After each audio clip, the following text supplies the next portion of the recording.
Bien des gens mélangent les termes ciment et béton. En fait, le ciment est une fine poudre grise qui entre dans le mélange du béton. C'est aussi un ingrédient du mortier qu'utilisent les maçons pour poser de la brique et de la pierre. À partir du ciment, on obtient le sol-ciment, un matériau servant à paver des routes, construire des barrages et revêtir des réservoirs. Tout commence à la carrière de calcaire. Près de la surface, le calcaire a une concentration importante de silice, de fer et d'oxyde d'aluminium. Plus profondément, il est plus pur et contient plus de carbonate de calcium. Cette cimenterie utilise les deux catégories de pierres calcaires pour fabriquer divers types de ciment. C'est parfois éclatant de travailler à l'usine. Les ouvriers forent des trous dans le banc de pierre où ils insèrent de puissants explosifs.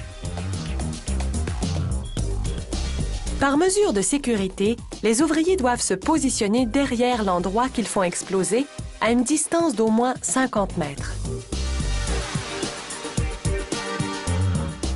Après la déflagration, on charge les roches de calcaire dans des camions bennes d'une capacité de 50 tonnes et l'on transporte la charge à l'usine située tout près.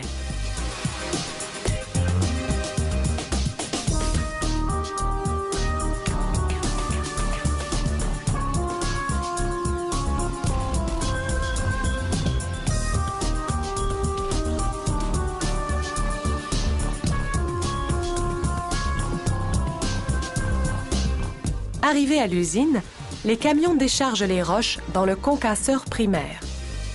Les roches peuvent être aussi grosses qu'un piano et le concasseur primaire les réduit à la taille d'une balle de baseball. Il y a une pulvérisation d'eau constante pour éviter les émanations de poussière.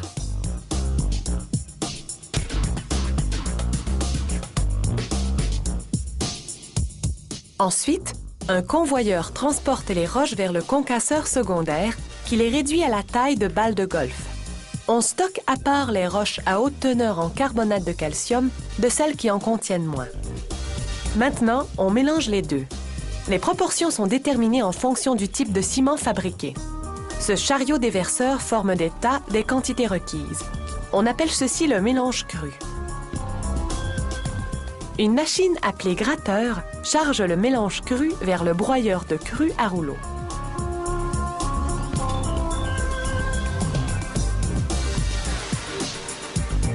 Selon la quantité de minéraux déjà présents dans la roche broyée, l'usine ajoute des minéraux tels la silice et l'oxyde de fer.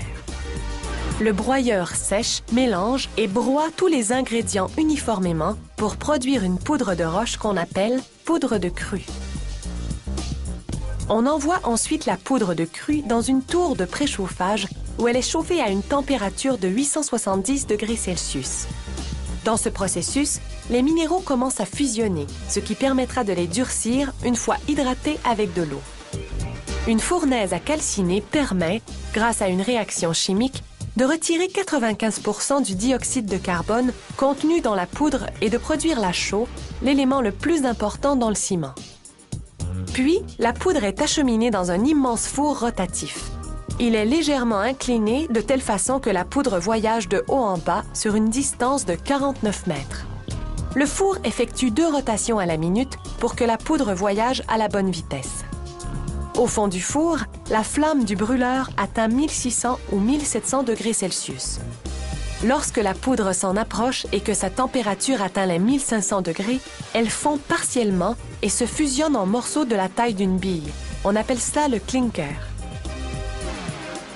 En quittant le four, le clinker est refroidi par d'immenses ventilateurs pour abaisser sa température à environ 60 degrés Celsius. Il faut le refroidir très vite pour avoir une bonne qualité de ciment. Ensuite, le clinker est envoyé dans une aire d'entreposage.